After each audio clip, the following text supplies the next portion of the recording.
Creating beyond calculation, beyond politics, and beyond the big two. Welcome, Silverliners, to the wonderful world of Wednesday Wham. I'm your host, Dean Zachary, and we're joined tonight by what looks like a full house and a couple of special guests. We have Barbara J. Kelberg, the Empress of the Inks, Rob Davis, the Paragon of Pencils, the Superior Skeptic, now known as the Contrarian, Aaron, the Contrarian Humphrey.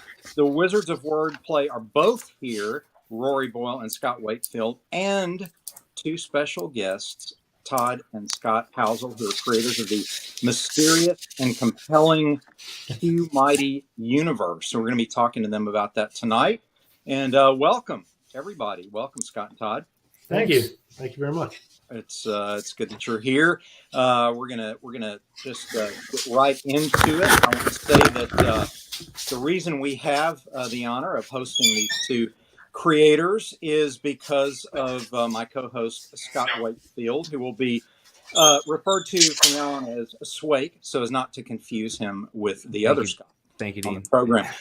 So having brought these two gentlemen in for this hour and a half of verbal torture, I'm going to turn this over to you for a while, Swake. So thank you, Dean, and I am very honored to take the helm here tonight and to have our guests, Scott and Todd, who are just down the road from me, hailing from Western New York, the Rochester, New York region, and Scott has traveled around. Literally around the globe to be here tonight because you are stationed or work overseas, and you guys have come up with a incredible. I think that Aaron might be sawing something in half, or Aaron, you got some squeaky hinges, some squeaky hinge. We can. Yeah, it's sorry, it's cat okay. Emergency stuff. Oh, yeah. Trap door. You had to go feed it. Throw some food down. You had a catastrophe? No, more like the cat food up. Yep. Oh, nice. Oh. See, we're all professionals here. Yeah, we're keeping it professional. This is the top shelf show here. Scott and Todd have created, I want to give them as much time to talk because I am privy to the expansiveness of this story world. And our topic tonight is world building. And because these guys have spent more than a decade creating their Mighty world, and I don't want to steal from them. I want to open it up and have them start with where the story idea came from, and then how it has progressed, however specific you want to be with your ideas. If we have questions along the way, we'll chime in, but we want to let you have the chance to give us where the idea came from and how it's grown and changed. And I know it's had different incarnations along the way. So go for it.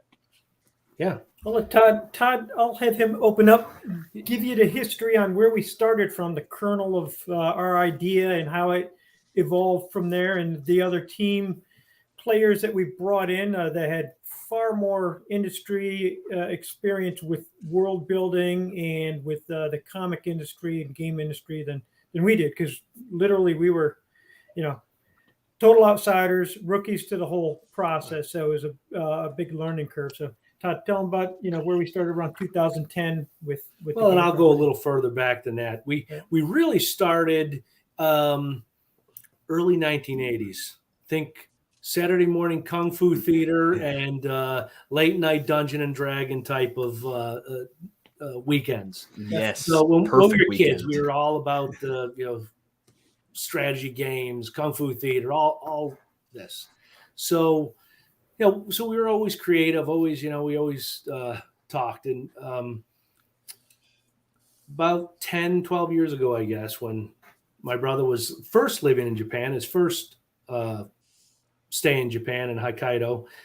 We were talking one day just about our kids and about what they were into, what they were interested in at the time. And one of the big things was Pokemon and trading cards and, Samurai Jack.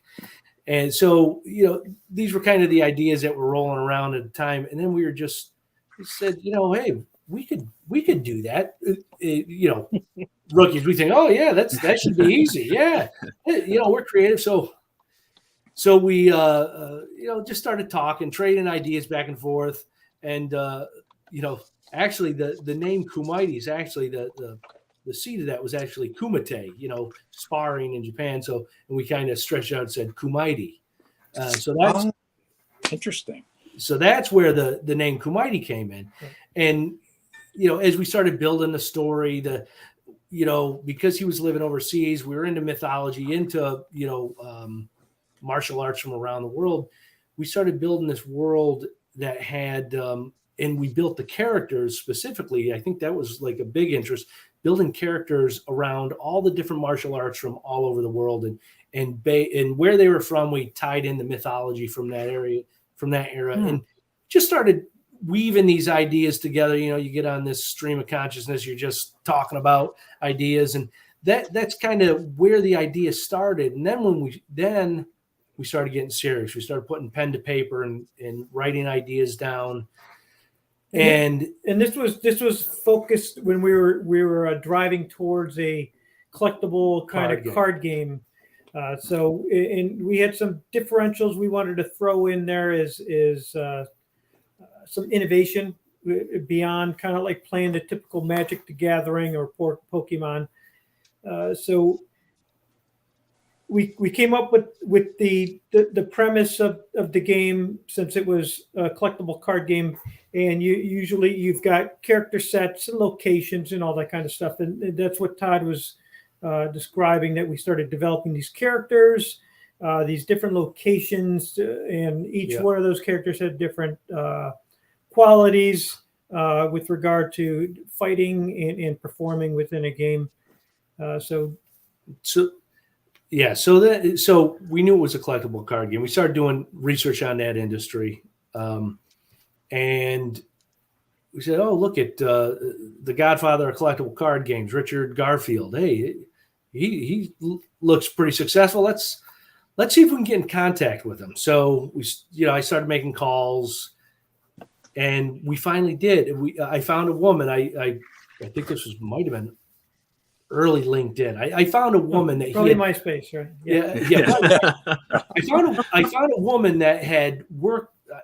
We put something together. We found out they had worked together at some point in their career, had a connection. So I reached out to her, and with our idea, and then she got back to me a couple weeks later and said, "Yeah, Richard and Scaffy Lives would like to talk to you, like to present the idea." So we okay, cool. So we presented the idea. It had a twist on it outside of the collectible card game, and Richard loved the idea. So we started working with them, building the game, the mechanics of the game, and actually they helped with some of the character building, like some of the martial arts and some of the ideas around the characters. So it was neat working with them and their creative ideas, and and Richard was very much probabilities and mathematics and game design. So it was kind of cool with that sense. But as we go down the road of working with these guys and getting the game hammered out and started create the artwork for this, we reached out to a studio in, where was it? Singapore. Yep. Imaginary Friends, where we started getting artwork created for this. And I'd say we're 75% of the way through developing the game, and talking to Richard and Scaff, they said, what really makes these, they said, have you thought about what's going to really make this successful? We were like, we figured, having you guys attached to it should be a no-brainer, right? Yeah, right. They said, well, they said, why Pokemon was so successful? Because they had a cartoon. They had a story world. There was more to it than just a game and mechanics. So we were like, then we started, over the next month or so, we're talking and brainstorming, and Scott had read an article. It was Starlight Runner, Jeff Gomez, and he was talking about world building, and this was when the collective journey wasn't the key phrase. It was more transmedia is what they were calling it back then. And he was flying all over the world, putting on, speeches about transmedia and teaching people how to create stories. And then Scott found this article. So we started talking, and Yeah, reached out to Starlight Runner and said, "Hey, we got a game, but in the meantime, during it, we put together kind of a summary of what we believe the story world could consist of, more backstories on the characters to give them more personality and more meaning within the game, and then." We set up a meeting and pitched it to Jeff Gomez, Fabian Nicicia, and the rest of the Starlight Runner team. It helped with our connection to Richard Garfield and Staff Elias because of Pokemon Magic the Gathering, because coincidentally, Jeff Gomez back in the day worked with Magic the Gathering property. Some of the early artwork and story building was Jeff Gomez when he had worked with them. And we didn't know that, but it was a real nice hook. Yeah. That really,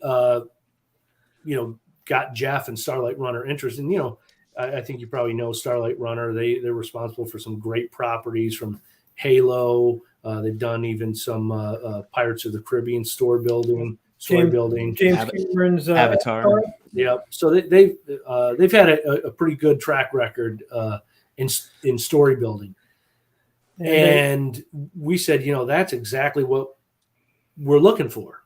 Yeah, we need to, in describing the story to them. So they really, that hit home. They really loved what we put together and the opportunity to expand on that universe. So. One of their fortes, and what they did with Disney and some other properties is they said, we want to team with you, and we want to build a mythology Bible that will be the all known, all be universe for Kumaiti. And with that, we still needed to fill in some of the story elements, like let's describe the planet, what's the relationship between humans and these anthro species, and then that's where we started just evolving the story to fill in those gaps and to make it more interesting. So if I may jump in just to ask Sure. a question here, as you were building this, it sounds like in the beginning, obviously, game mechanics plays a large role as your template because it has to work. Like Magic the Gathering and so on, and the Pokemon game. But then I'm getting the impression, though, it's a vastly richer foundational universe than even many that we've seen created before. So when you're creating this, are you thinking there'll be feature characters and feature storylines within, like, that will be in the forefront, and then the background, of course, will be the universe? Do these storylines, are they closed or are they wide open? In other words, are they part of gameplay? How do you resolve those kinds of issues? So it's a great point, because they were first based on kind of bringing about the gameplay that we wanted to have players undertake. But then, we started going outside those barriers and really opening it up to a more, more story arcs and more characters. We built the cadre of characters out to dozens. And then all the backstories that are interconnected on this planet, and then how those characters connect to Earth and human characters that we have, and the commonality between the mythologies that are on Ishara, which is the planet that the Anthros live on, and humans on Earth.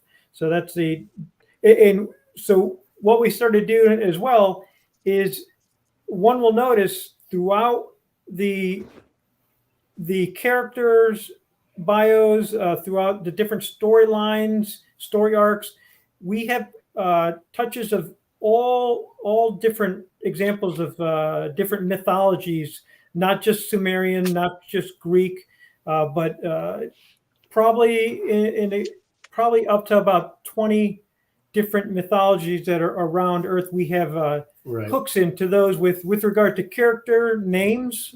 People will recognize that if they're a student of mythology, and they'll recognize some of our names as being tied to a mythological character of a certain culture. Can I ask a question about that? So, like, what about with the cultures that have such similar pantheons as like Northern Europe, Germania, Poland versus Scandinavia? Because obviously the myths would have carried out, because like Woden on mainland Europe and Odin in Scandinavia. What if there's such a similar crossover, or Zeus to Jupiter? Like, how do you separate the characters, or do you find a way to fit them all together? Yeah, so there's a common theme that we decided to use as kind of like the connection point is it's actually in Indian mythology from King Asoko, with regard to the legend of the nine unknown men and the mythology behind that. So we use that as the immediate tie, but then we go back to kind of like what a lot of consider the root of human existence, the Sumerian cultures in mythologies. Yeah. So you'll see a lot of symbols in our game, like in our logo. There's symbols from all over the world, but it's all the number 9.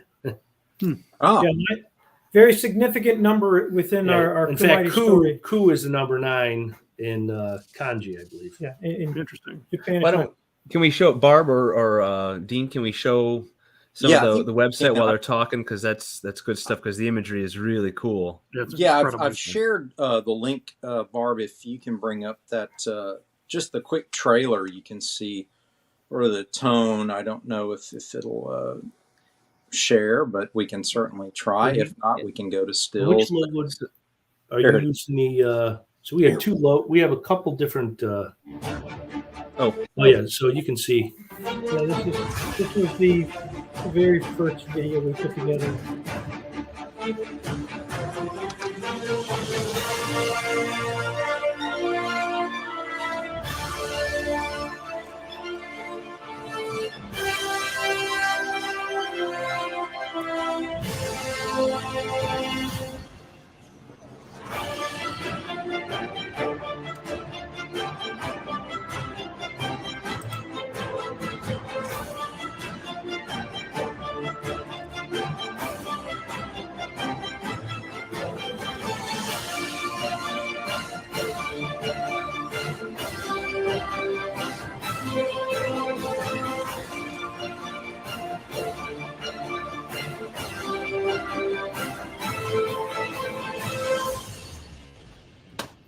That's really cool. So you see that symbol right there. Yeah. All those the symbols around there are all the number 9 from different ancient languages. Yeah. Current languages cool. too. So that video it really illustrates where we're starting within our story universe. Because another thing, so Starlight Runner did part of the mythology Bible is the timeline of Kumaiti. So we've got an ancient past in our story, and we've got a future, and we're kind of starting right in the middle. And within that middle, we're also starting within the middle of the time frame that this first series will be based on. Kind of like the New Hope for Star Wars. They started in the middle. A big thing with Starlight Runner was always distant mountains. They always wanted to create the stories that have the distant, that drop the seeds of the distant, the stories that will be to come, that, just hints of them. Just like, with Star Wars, Rogue One. That was just one little, I think, sentence in the movie that created that whole, it was at distant mountains is what they refer to it as. And that's, they made sure that our mythology Bible has a lot of that in there. On the site, there's a scroll, and Barb is going to share that in a moment. But can you talk a little about what we're seeing on the scroll? It may be what you're mentioning now. Yes, that's a good illustration of kind of like where we're starting at within the storyline. Okay. Hang on here. Yeah, we're working. Sending these to me at the very last second here. Oh, Okay. yeah. I just found it.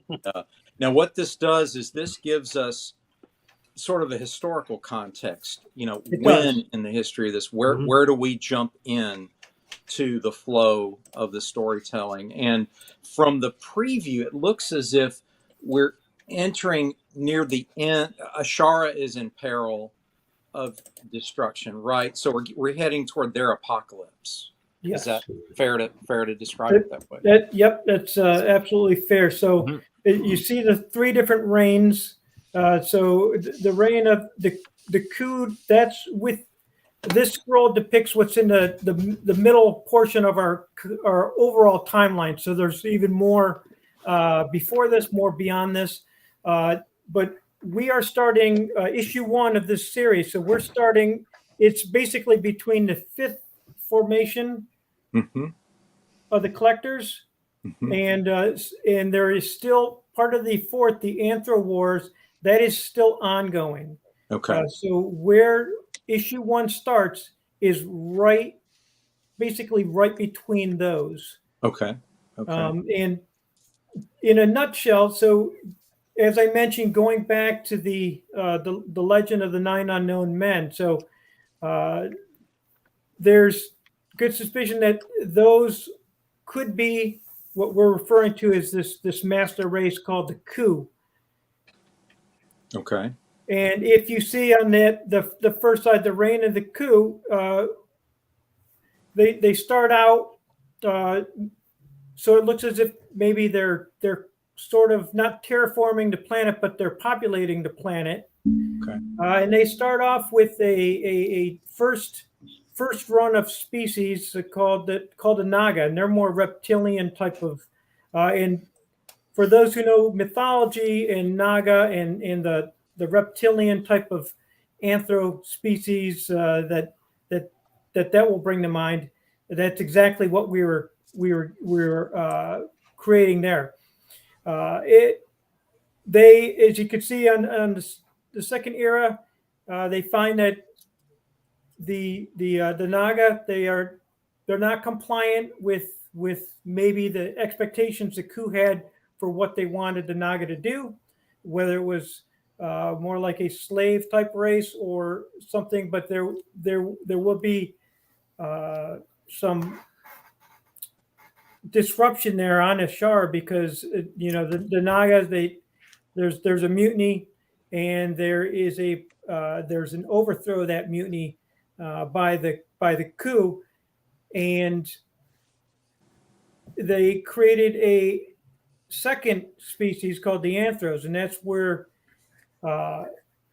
the characters that you've seen depicted they're considered the Anthros, and they're split up between 4 different subspecies: the anthromals, which are more like the typical mammals, the anthroreps, anthrofibs that are more amphibian, and then the anthroaries, which are more aviation type of creatures.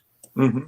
But the Naga were the precursor to all them, and almost like the prodigal son, they were shunned. Yeah, and there'll be some backstories, and this kind of will come into play with some of the anthro backstories, where when they were created, the coup needed to form teams to go and basically hunt down and get rid of the rogue Nagas that kind of evaded some of the exile measures that the coup took to get rid of the pesky Nagas. And then once that was done, everything seemed settled into a very peaceful planet with harmony, balance, until we get to the second reign, when the coup all of a sudden vanished for some reason that The That's the story will mystery. reveal way down the road. Okay. And then because of that, like any type of power vacuum that occurs within, any species, there is a, in this case, there was the collapse of the anthro society and hierarchy and how things were, peaceful once. Right. Civil War, internal turmoil. Yeah. So it was just, Very, very common theme on what happens when the rule disappears. And that's where we're at now, because then when anthros started vying, certain anthros rose up and started vying for power domination. And that's where the one hero that will be recognized, Panku, rises up for the couple reasons: to bring peace back to his planet, and then secondly, and probably more importantly, to figure out what happened to the coup, because there's a big threat that looms on the Anther race, is because they don't procreate like the Naga did. So the coup thought ahead about, how do we control species more? Well, we won't allow them the ability to procreate. So the anthros see this as a big problem now, because once that mechanism to repopulate their species is gone, then they have a threat of extinction on the horizon. So another thing that looms over Panku's head. So he realizes he cannot do this alone. So he gathers together a very select group of other anthros with a number of different skill sets and experiences in order to go on this expedition to find a number of known and relics, and some relics that are still seen as more legend, but coup derived relic. Yes. So these are artifacts from the coup that he believed that, and he kind of has some knowledge that could be in effect to mitigate some of the war and conflict, because if these relics get in the wrong hands, any particular evildoer could take over the planet and dominate. And he realizes that, so he's trying to grab up these relics with his group, who are called the Collectors, and then safe keep these relics, and also try to use these relics to figure out what happened to the coup. Because some of the relics, we split it up to where we say a relic is something that will provide a power or some type of capability for the bearer of that relic, and then artifacts are more of the written record, or some type of a written knowledge of something that is critical to know in either to use a relic or to provide a clue or some type of direction or signpost to another means to being able to use a relic, or to understand maybe how the coup used them, and maybe that could lead them to the coup. Yeah. Just a quick question here. So it's almost a twofold quest: find the relics, understand the relics, and then learn how to use the relics to prevent the collapse and destruction of their planet. Is that fair? That's a good summary of everything. Okay, and what you mentioned, Panku being the leader of the Collectors.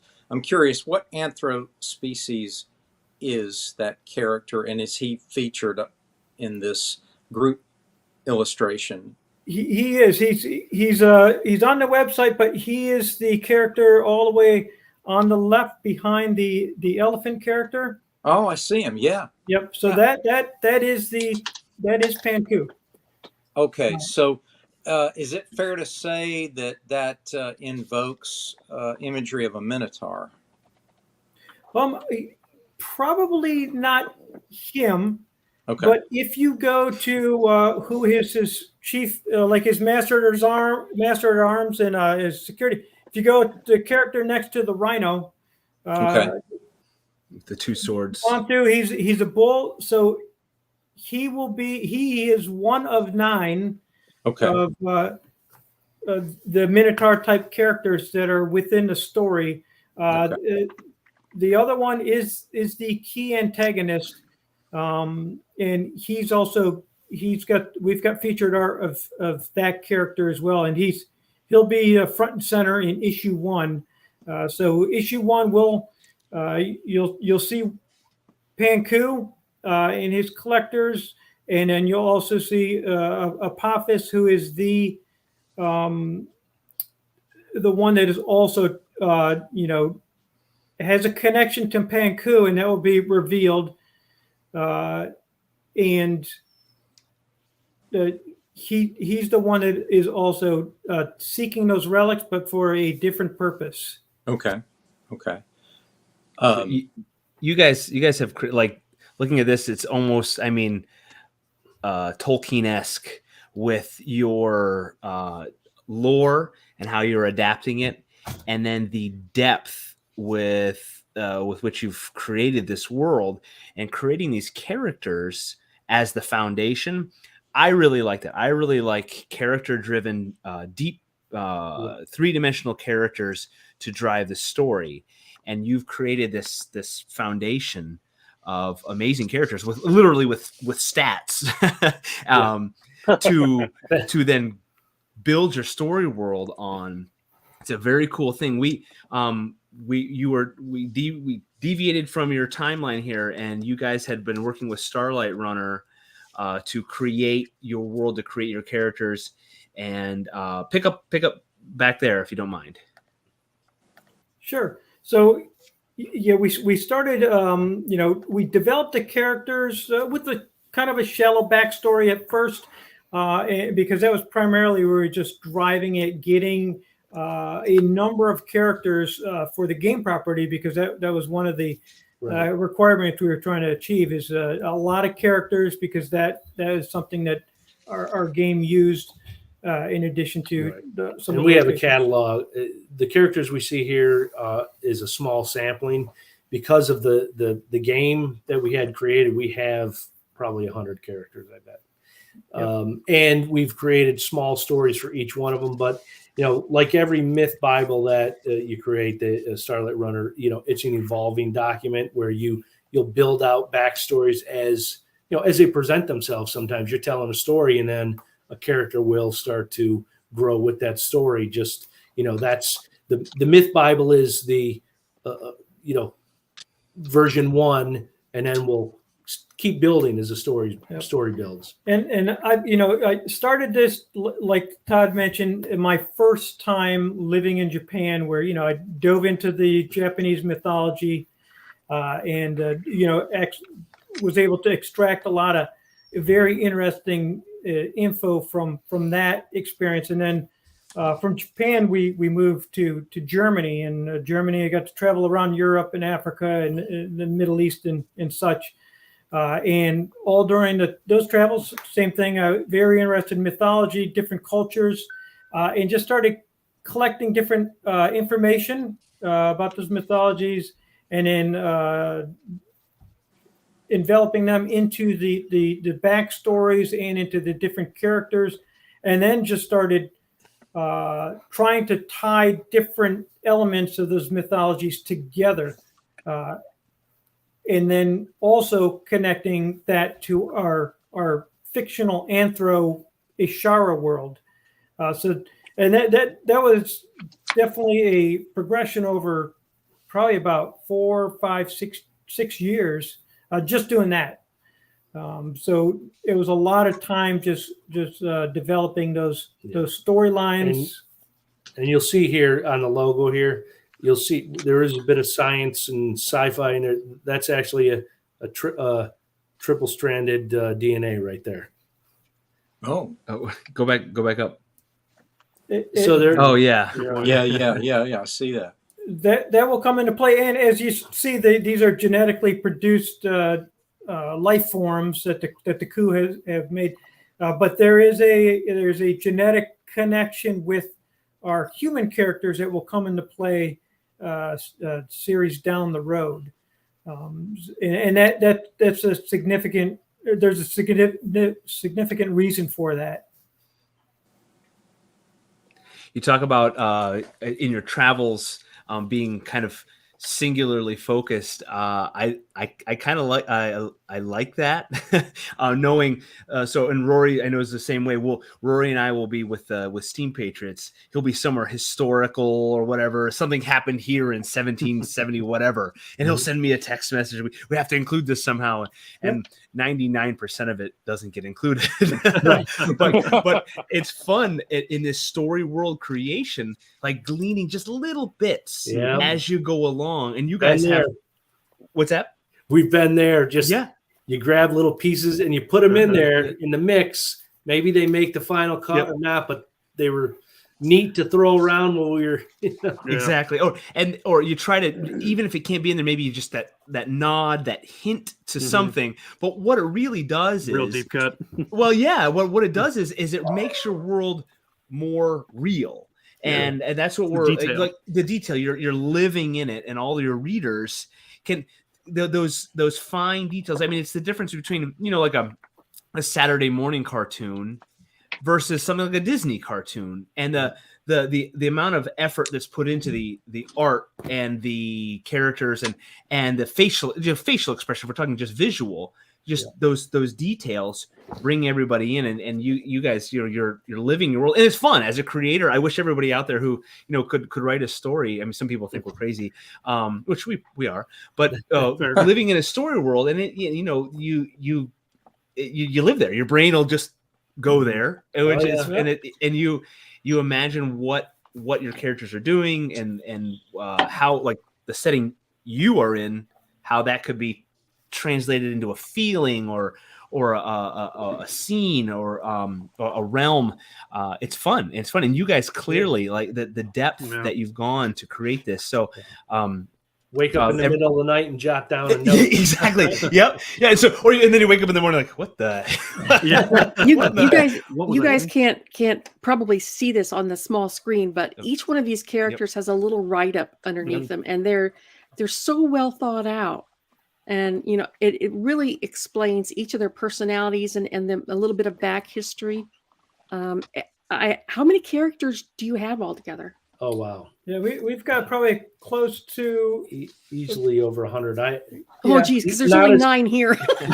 and not everyone's, they're not all fleshed out like some of the ones that we're using. But, because we started out as, working in the game format, we had to have so many, so we're able to dig into mythologies from all over the world and then create characters. We had like a character design philosophy where we said, okay, we're gonna look at all the martial arts from around the world, the ones we like, create the character from that martial arts, and then have a mythology from that same region and apply that into the backstory of the character. And then also their garb and their weapons that they use are all used from either that mythology or that martial arts. Yeah, and in many cases, the animal that's used is from that region. Region too. Like Chango, for example, seems like one of the favorite characters of the fans that follow on LinkedIn is the rhino. So that's mythology from Africa, and his garb, his martial art, all that stuff was based on that. Yeah, and his wrapped hand there is an actual, I guess, their martial arts. That's how they fight. They wrap their hand, and I think they put maybe glass, and I don't know. It's wow. Yeah, that was a traditional martial arts. How they use that, and obviously we use because it was from South Africa. We used the black rhino, and then we used the martial art from that region of Africa, or that fighting style. They weren't always martial arts; could have been a fighting style. And that was the formula when we were developing it for the game, but it seemed to work well as we started really developing the overall story and expanding on the backstories and creating the overall story that scroll, that timeline is all based on. Within the discipline of Chinese Kung Fu, there are styles based on animal forms. I'm sure you guys sort of chose some of the Chinese characters based on that, maybe, or did you talk a little bit about that? Yes. Yep, we did. So we do have a character that's not shown, but another character developed, and it's like crane and tiger form, some type of kung fu fighting styles. And to your point, we use those and develop characters that kind of depicted those martial arts and the martial art and the animals that kind of like were the martial arts used as a fighting style. It comes to mind in karate and Shotokan, the symbol is a tiger. Did you have anything specific in the Japanese martial arts style, a character that was chosen? For the Japanese, we've got a number of characters based on some Japanese. None with that particular martial art symbol that you mentioned with the tiger. But we do have characters that are based on some of Japanese mythologies. Yep. Okay, interesting. Fascinating. So you guys, you developed this entire world, starting really with the characters. I mean, the kernel of the idea of your world, and then your characters, and then with the card game through Starlight Runner, and then what did they do from there? And then what happened after that? You worked with them. I didn't want to cut that part off, but that's interesting. So, Starlight Runner, they have properties and with other firms, and what they love Kumaiti, and they've taken, we tried to take it to certain publishing houses, and they presented the idea. They sat down with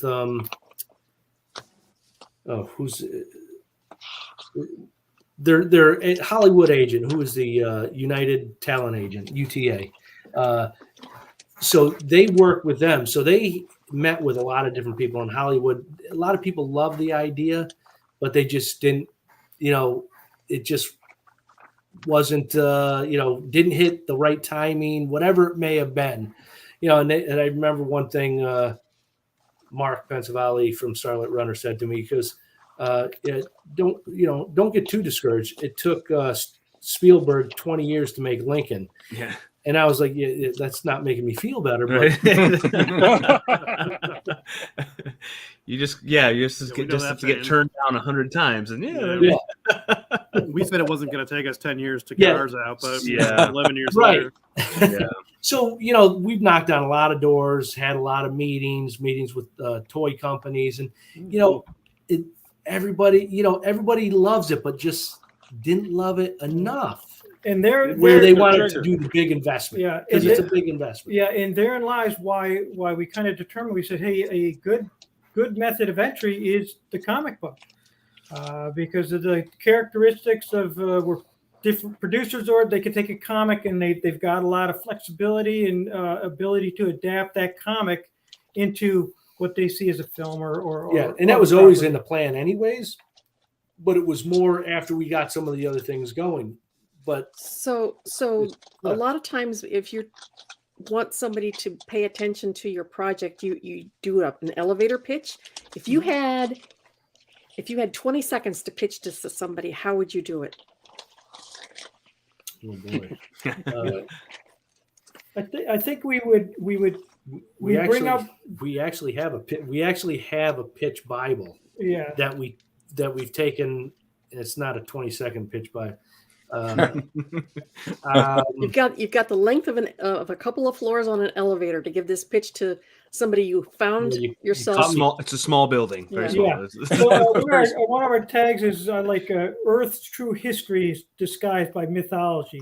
There you go. We use that. That's good. We use that as a premise that the way we as humans right now, we read our mythological stories of the gods and heroes, and it's not what we think it is. And that's where we bring in the shower behind the scenes and the coup and how the mythology, going back to our Theseus and Minotaur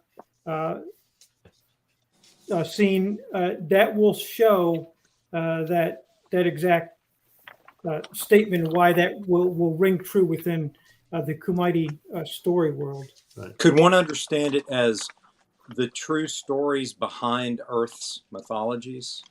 Yep, that's absolutely. Yep, that's a good way of putting it. Okay. I was going to say, we actually have a novel that we had created for the story, but it takes, in our timeline, it takes us back. That's fast forward, the next series. Right. Starlight Runner too. So we created a novel. They took it to like Scholastic, Random House, and Random House was interesting. They said they told us that we really want to have. They were really looking for something with a girl lead. Right. Yeah, that seems to be a thing nowadays, and I really don't get it. Yeah, and this is now a few years back. I think it might have been, maybe it was right during the Hunger Games, or right.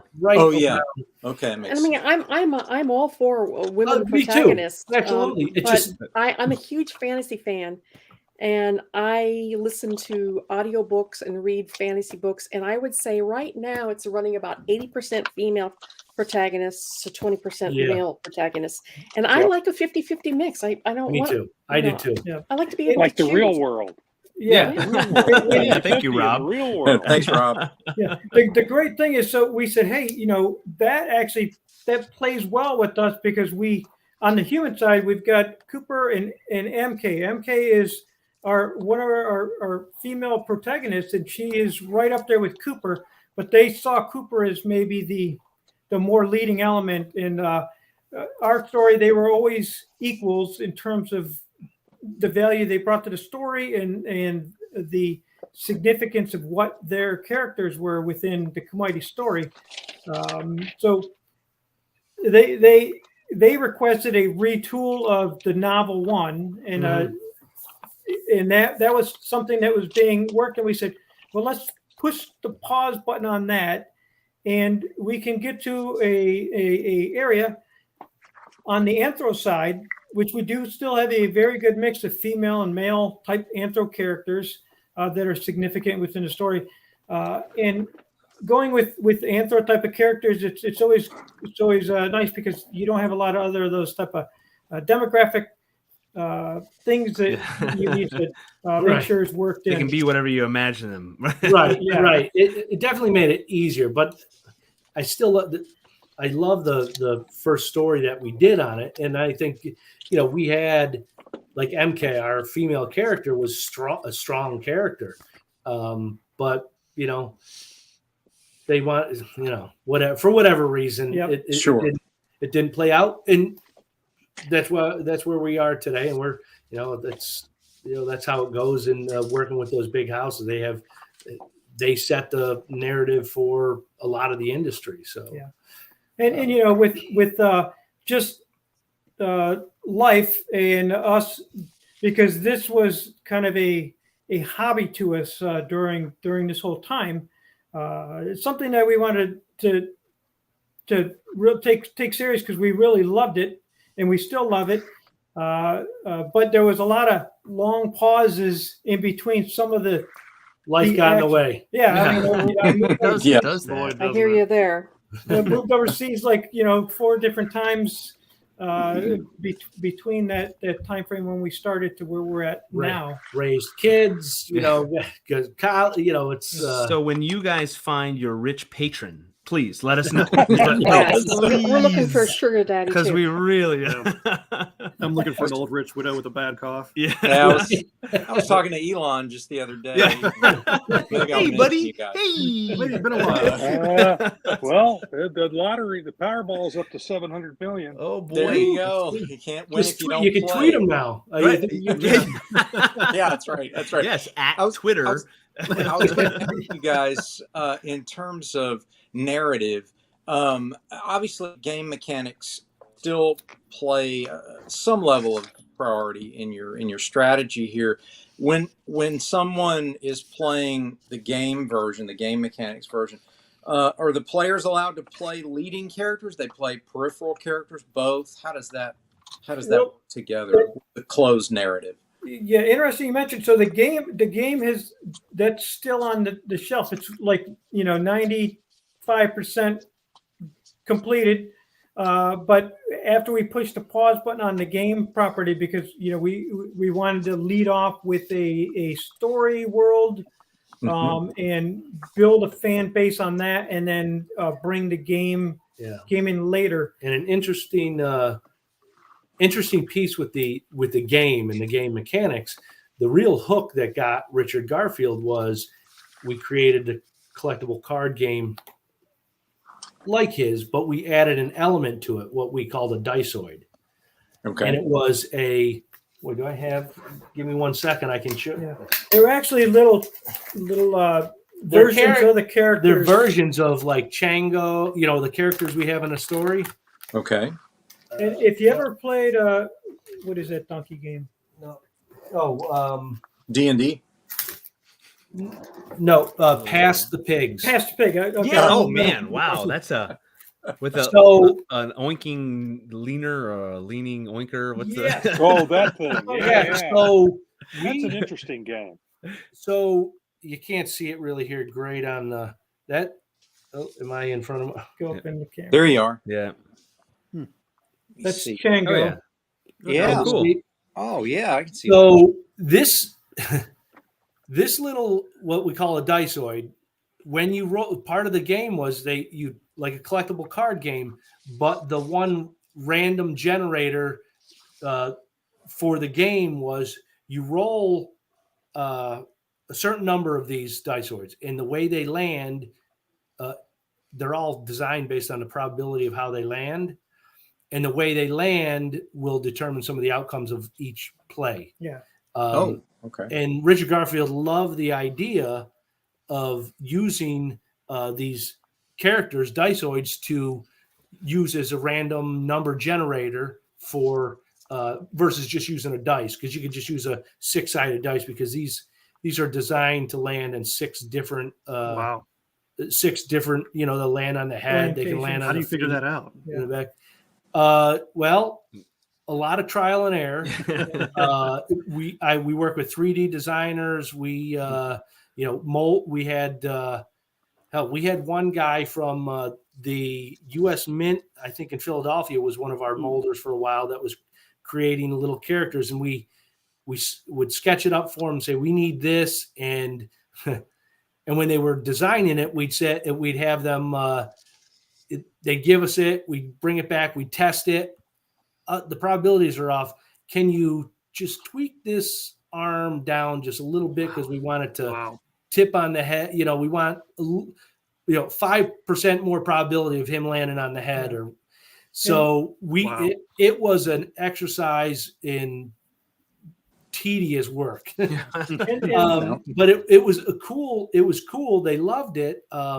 And they still work. It's just it's one of those things that's on the shelf right now, because the main purpose as well is so Richard, Magic the Gathering or a lot of other collectible card games, if you got a very experienced player playing kind of a new player, they'll probably wipe them out every time, because they understand how to use the cards effectively and use them together to overcome their opponent. Well, this diceoid factor, this outside element that threw in another probability, could totally change the effects of level the playing field a little Yeah, bit. He it's likes kind of like a Hail Mary type of thing. Sure. He liked it because it provided an element for a rookie player to actually defeat an experienced player. And the toy factor, it's got a toy element to it, collectible toy element. I mean, we had so many of these made through one of the online, I can't remember. They make the 3D. Cheez-Ix, dice makers? No. Like Hero Forge kind of thing? Hero Forge. No, it's at New York City. They do 3D render. I'll remember it when we're done talking. 2 a.m. You'll be. Yeah, I'll wake up and email this guy. Hey, I got it. So this question speaks to both sides of that, the game side and the comic book universe side. As you've progressed along this journey of development, have you recognized any indicators that say you should do this side first or the other side first? You should do them both at the same time. Speak to us a little bit about timing and game versus comic, and which should come first, or does it matter? We kind of boiled it down to where we're at right now, saying the comic, the story, and the introduction to characters and what they're going through, the planet and the whole story world in general. We thought that was more important to bring to the fans or to viewers, to introduce them to Kumaiti in that way, and then naturally evolve to bring in game properties and other type of media properties after that. That's good. That's good. Yeah. Welcome, Roberta Conroy. Oh, all right, start over. Roberta's here. No. Don't mind me. I just Hi, Roberta. Hello. Folks, for our viewers out there, we're in our last half hour. If you got comments and questions, please toss them up. Roberta, hi.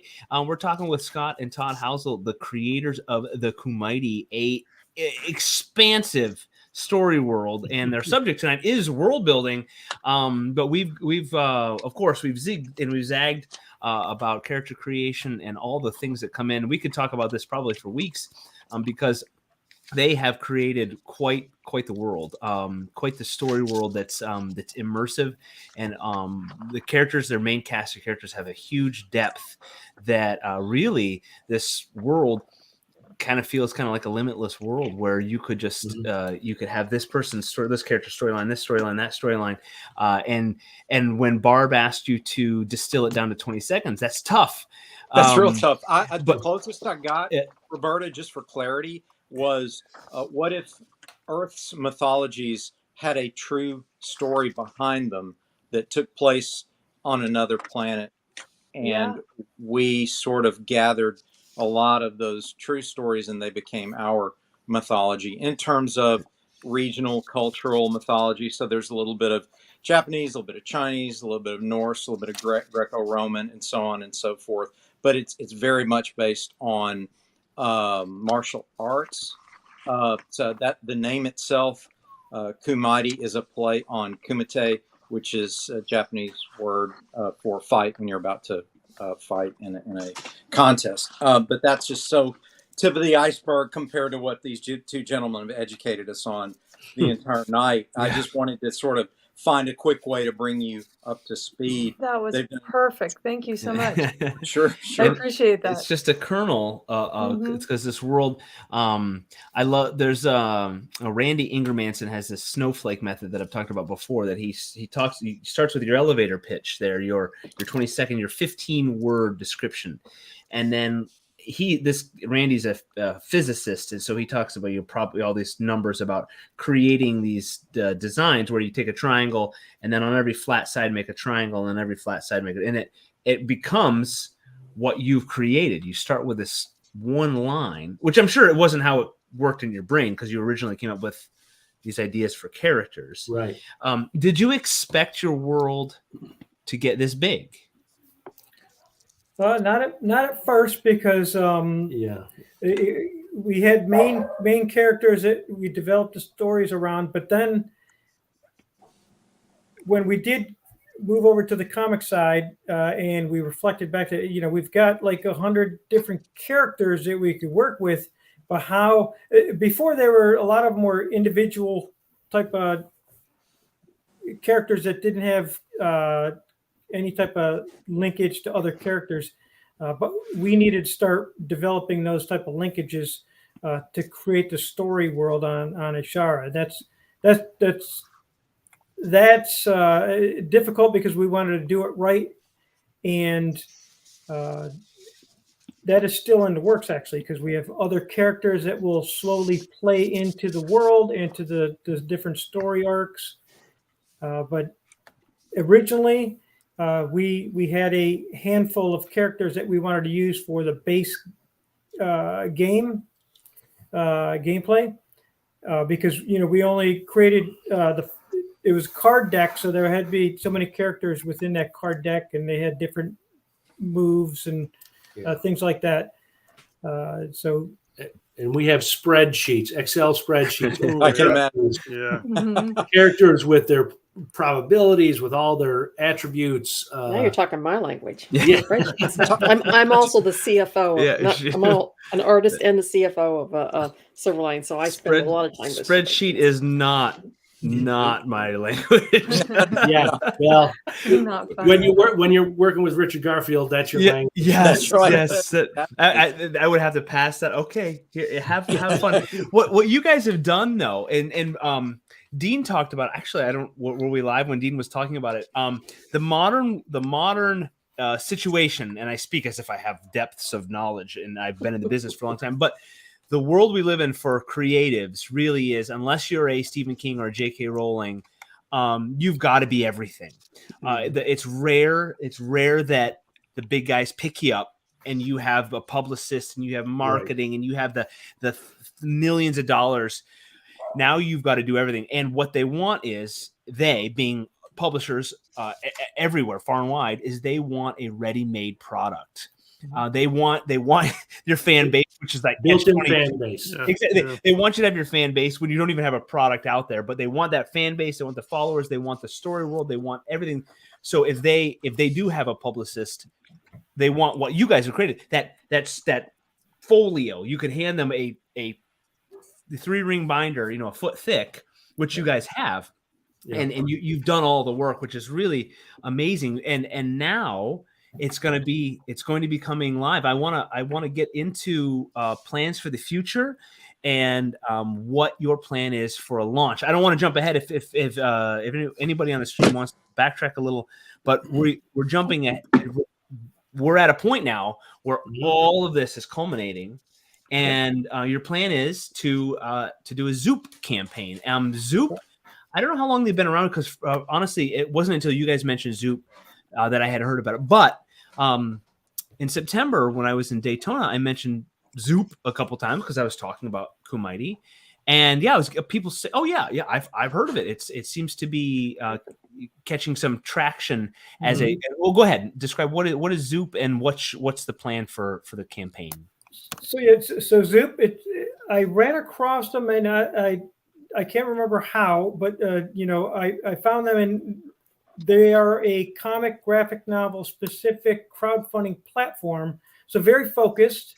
It's founded by 2 industry, experienced industry guys that stood this up. And since it focuses on comics, they also have a nice element where they can provide, unlike like Kickstarter and Indiegogo and some of the other platforms, they can provide packages to retailers too. So knowing that's a significant plus for creators to get their books into comic shops. That's something that they have as a package offer during the crowdfunding campaign. So once, instead of going Kickstarter or we said let's go with the Zoop platform, since it's more focused, and that's where we're at. We started talking to those folks at Zoop to get a campaign initiated. Now we're working on just building the critical mass we need before we want to launch. So we've been doing a lot of focused promotion through actually LinkedIn, primarily because we started there because we could build followers that were really focused on comics, or they worked in the comic industry, not just enthusiasts or readers. We've got close to 8,000 people that we can kind of reach out to through a post or messages. And that's where we've been promoting Kumaiti over the last probably almost a year, just starting slowly with some drawings and concept art. And now over the last 6 months or so, I've been posting different characters, different locations with the artwork, but then also putting a more description of a backstory or what they're up to in terms of in this first series. And then also indicated some tie-ins between different characters during their posts. So that seemed to resonate pretty well with all the folks coming back with comments and sending messages, asking more questions about the property and the characters and what we're all about and what our plans are in order to get a comic book out there. And Zoop has been LinkedIn has been pretty successful for you. It has been. It seems like it has been much more effective at getting an interest towards the Kumaiti property. Instead of blasting stuff out on Twitter, this type of thing. So far that's where we're at. That's probably our primary presence in social media. Is the LinkedIn. More so than Facebook and Instagram? It is at this time. It is. Okay. Because where we start out, because we also used the LinkedIn to find the talent that we needed. So our fantastic team of artists that are developing the interiors and the covers. I found all those through just corresponding with different talent on LinkedIn. That it was nice because I could see their work, and then we were able to communicate back and forth, and just finding the right fits for them and for us. So that was the other secondary purpose of really focusing on using LinkedIn. Mm-hmm. Cool. Yeah, I feel like LinkedIn has already, it's kind of filters it down, and there's not as much action as Facebook. There's likes and all this, but it's not the quality. And you guys really, if folks out there go to LinkedIn, UGG Entertainment, you'll find their information. You can search Kumaiti. We do have a small group on Facebook. Doesn't have a lot of people in it, but we're getting that core group of Facebook people. But go check out what they're doing on LinkedIn and see the art. If you guys want to talk about the artist, your main artist is phenomenal. The energy of each page, he does a fantastic job. Go ahead. I'll let you talk. Yeah. So that's been the biggest advantage, is like to your point, where because we were showing our artwork, there was artists that said, "Hey, I could really get into that. I really like what I see. I would love to draw or to be part of that project." And that was kind of like the catalyst to get the right people on board to really bring the Kumaiti story to life in the vision that we kind of wanted. There was one artist that sent in. So we're going to do the contest. Did you tell them about the? Yeah, it's on LinkedIn. We've been promoting different ways to participate during the campaign. So we've got a cover art contest going on that could potentially result in a variant depending on how the campaign hits certain goals. So we've got about 8 different artists that have submitted cover concepts. Some really cool.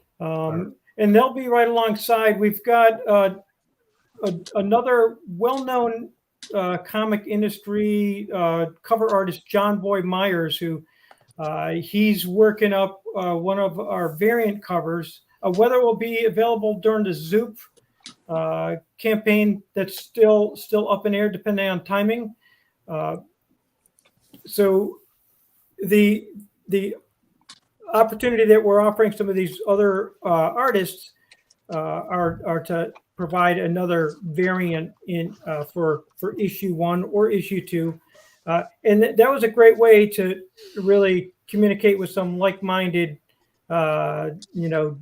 professionals out there and get more people interested in the property as well. So we'll be posting all their art, their cover art, up on the Kumaiti website, so there could be a vote done by fans and peers, and that will be the selection process. Say who's got the coolest cover that could be potentially another variant. And Todd mentioned we got one today. It was like, wow, that is pretty awesome. It was really awesome. So that makes it fun. And I think when it boils down to it, the reason why we've been trudging through this journey for so long is because we're having fun. If we didn't have fun, we wouldn't be doing it. So we haven't stop paying the bills. Yeah, we haven't made a penny, but right. So it's obvious that we're having fun because we're committing our time and some financial resources and to move this along. And this is could be a result of those days in 3rd grade, in class, in math class, staring out the window, Star Wars or something. Right. Probably most of us on this live stream, our report cards came back with a pleasure to have in class. Daydreams. Too much. I wanted to also ask you about your thoughts on crowdfunding platforms, and do you have a preference, and what are your thoughts on those? Of what, the Indiegogo, Kickstarter? Yeah, the standards, the Indiegogo, the Kickstarter, and various other, GoFundMe and so on. Yeah, so like I said, we decided on let's go crowdfunding, and to rewind a little bit, we actually attempted to launch an Indiegogo campaign, same attempt. But we canceled it within like a week because there was a lot of things off and not prepared correctly. We're rookies. Yeah, the rookie effect. So that's been our whole story. Everything we had to get in with Richard Garfield, rookies. We get in with rookies. Yeah. We don't know what we're doing, but they like the idea. So okay, let's ride along with this. Yeah. Even some of us who've been in the comics industry for 30 years or more are. The crowdfunding is a new thing for us. I mean, it used to be our publishers took care of all this. DC and Marvel, you just turned in the work. Yeah. Now we're hoping that the main effect we hope for this, I know it's crowdfunding, and we want to get the funding so we can push forward with the production costs and just getting all that out of the way. But we really want to gain the fan base. We want fans to love Kumaiti as much as we love it. And that's the main objective, and that's the key effect that we want to get from the crowdfunding. So Zoop seemed like the logical choice there again because there is a comic graphic novel focus. Even though Indiegogo and Kickstarter, they have a very huge presence in categories for those areas. Now Kickstarter, you got to hit the funding goal or it's a no-go. Indiegogo, you can there's different options, and there's aftermarket capability to continue a campaign of some sort or after campaign type promotions. So they all have their advantages. Of course, Kickstarter and Indiegogo are seem more prominent in the industry as a whole. But Zoop seems like they are catching up quickly. In Indiegogo, I think a lesson we learned from that was when we put that Indiegogo project together was I think it came across as almost a a game. We were funding for a gaming project versus a comic book, and we were like, whoa. And then once we looked at it, we said, oh, maybe they're right, because we had a whole lot of detail, and maybe too much detail, I think. And I think some of the feedback was, oh, is this for a gaming? And then we're like, wow. Yeah, We kind of felt like we're funding for a game. We found that Indiegogo is more graphic novel oriented, while Kickstarter is more comic book oriented and everything else. Yeah.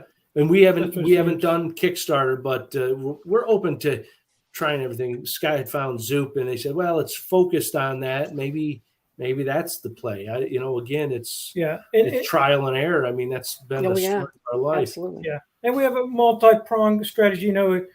We succeed to a certain extent on Zoop to launch the issue, to have an actual physical copy of the book, and then to expand beyond that, we could go to Kickstarter to get some more variants done, because, like I said, John Boy Myers, he's a well known with some really awesome cover art. He's the one that really provided some good guidance on after the first Indiegogo attempt that we incorporated as lessons learned to have a more defined Zoop campaign.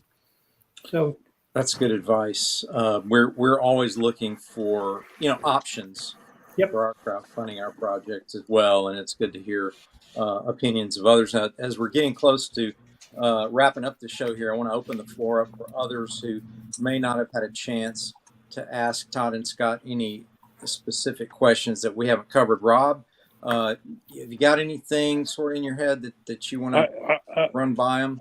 I'm overwhelmed. Yeah, it's pretty amazing with all the stuff. The hard work shows.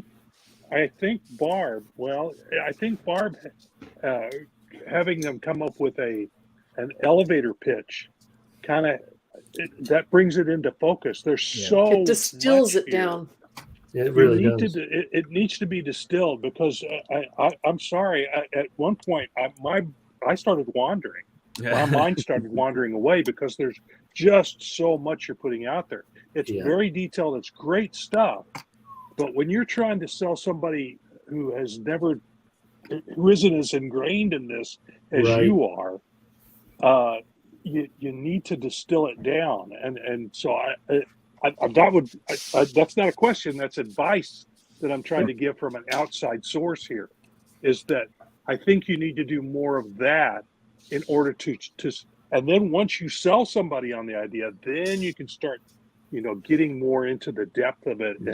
And once you got to make the initial sale, and then to clinch that sale, come in with more of the detail. You got to have a hook.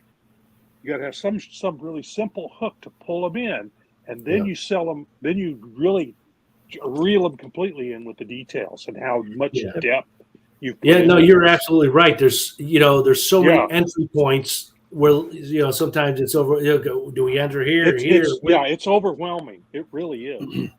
One thing we learned I love what you've done. The whole idea is great and all that, but it's just so much to try and absorb. One thing we learned from going to a lot of conventions, and those of us who pitched our comic book projects to publishers and so on, we learned very quickly that when you just have a couple of minutes of somebody's attention, the quicker you can relate the content, the easier you're going to be to sell it. Now, a lot of times, it's somebody walking by. You got to grab them and hold them. And I've actually done what are you going to grab them with? What are you going to grab Marvel and DC? Even when the product isn't even done, it's just a pitch. They want to know right away. Give me the TV guide summary of it, and that's so valuable to have. I want to jump over to Aaron. You've been very quiet tonight. I think I'm with Rob. I think there's a few. I could say cardinal sins, maybe. One, and I even see this a little bit in the comic pages you're showing. Now, there's no words, but from the comic pages, you have told us a lot tonight. But nobody likes to be told things. They want to show. So the difference between show and tell, you're telling a lot. with a lot of names, Kuma, Anthros, whatever. To me, who's just seen this today, that doesn't mean anything to me. Mm-hmm. When I doesn't mean anything to me, you have so many seconds to get them to care. And if you don't get them to care, click, I'm on to the next thing. Yep. You need a face to the campaign. You have a great set of characters. Pick one. Look at Street Fighter. Everybody know Street Fighter? Yep. When you think of Street Fighter, who do you think of? Ryu. That was crazy. Mortal Kombat. Yeah, Mortal Kombat. Yep. Who do you think Mortal of? Kombat. Sub-Zero. M. Bison. And Bison. No. Yeah, but I mean, still, I'm sorry. think you have a face to that world. You have all Yeah. these characters, but there's one that carries that campaign. One character. It reminds me of because you have Princess to of have an Amber. entry. Yeah, look at the Avatar Princess of movie. Amber. Corwin is the one who brings you in. He's Exactly. the one. And Because it I starts can out. You see what I'm saying? I can vouch for. I've seen the what's coming. And they've issue number 1 starts off with the core characters. And tonight we've all seen one character. Yeah, tonight we've all seen the behind the scenes, which is kind of the point of world building. Yeah. We wanted to see Right. we want to see the expansive. They have created this, and it's in their brains, and it is on paper. And so, really, like if they were coming to a publisher, they could kaboom drop that 10-pound binder on their desk. But that's going when to you overwhelm. reel. That's When going to you reel overwhelm them the in. editor. It's got to hook them first. For the It's readers, going to overwhelm the editor. Look at the greatest ensemble movies ever. Lord of the Rings. Who's the main character? Frodo. Samwise, No. Aragorn. Samwise. But the main character that hooked you in is Frodo. The right? ring. The ring. Avatar thing. Precious. Movie. Jake Sullivan. You have to Tom bring them Bombadil. in one character. You have that's Star Wars. Luke Skywalker. Yep. He brings you into that world. You don't know anything. You're seeing that world through his eyes. The stuff you have is great for a card game, and I could see. I didn't realize it was a game. In fact, when I initially saw this today, I didn't even understand what I was looking at. I know it looked interesting. I didn't know what it was. I didn't know if it was a game. I saw a bunch of characters, and that was only the link that Dean gave me. So that was one link. I had no idea this was a game, not a clue, and I didn't even really know it was a comic book until I scrolled down. But again, even with the comic book, I didn't know what I was looking at. It's a little overwhelming. It is a little overwhelming.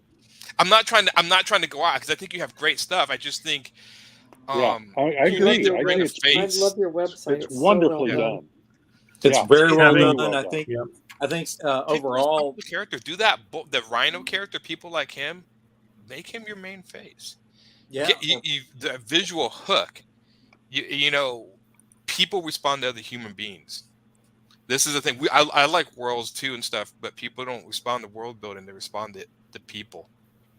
Put a person in your world, and People are and boom. characters.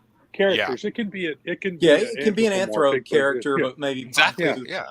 yeah. And then but explore all the good world. points. Yeah. All very very good points. Before we run out of time here, overall, I want to thank Scott Thank you guys. for their time. Yeah. Everybody, give them a Thank you. hand for really giving us a very, very good description of a vast and rich world. I want to thank Scott for bringing them to our attention. Thank you, Scott. I found Yeah. it especially fascinating how you're going about this because it's a whole Yes. different perspective on what we're doing. That is Yes. absolutely riveting for me. Can I Yeah. just Because throw in- I got my own book. I'm Yeah. like, how are you Yeah. guys doing it? The Yeah. story of what you're doing is as interesting as the story that you're doing. So, Absolutely. For us, anyway. Yeah, to yeah, us, yeah. because For we're learning, people a like lot us, of the yeah. mechanics Yeah. of promotion from And- you, and all those years are paying off because you're getting somewhere, and we're all headed in that And this direction. was the epitome of Yeah. world building because Absolutely, our topic was world building, and you guys, man, what Yeah. you nailed it. Yep, Yeah. nailed it. Yeah. Nailed Well, it. like I said, Thank you. Can I Thank you. inquire? like I said before, a bunch of us are old comic pros, Bogies. and we're used to having everything done for us. Oh, Oh yeah, Yeah, we're divas, spoiled. right, Barb? You know, Yeah. a long time. Well, I've never had I to do just my wanna- own promotion before and Yeah. stuff like that. So this is Right. all. But this is part of it. Promotion's part of it. And Mhm. that being said, that segues Yes. into promoting our latest Silverline Fantastic Fall Frenzy, which you see on the screen there. Who came up with that name? It's pretty cool. Barb. Wow, Barb. That's a Barb name. That's fantastic, Look at the big Barb. brain on Barb. My Good job. Just like Make Mine Silverline. That's Yeah. Yeah, that was yours too. I know. Well, That's my coming soon. major was advertising design, so See, there you go. There you go. It came into play. And as we all like to say before we sign off, we all like to end with our motto. Thank you, Scott and Todd. We make minds. Thank you. Thanks for having me. Yeah, thanks, guys. Make mine. Thank you guys so much. Have a great night. Make mine Silverline. Make mine Make mine Silverline. Make mine. I'm Pat Broderick. Make mine Silverline.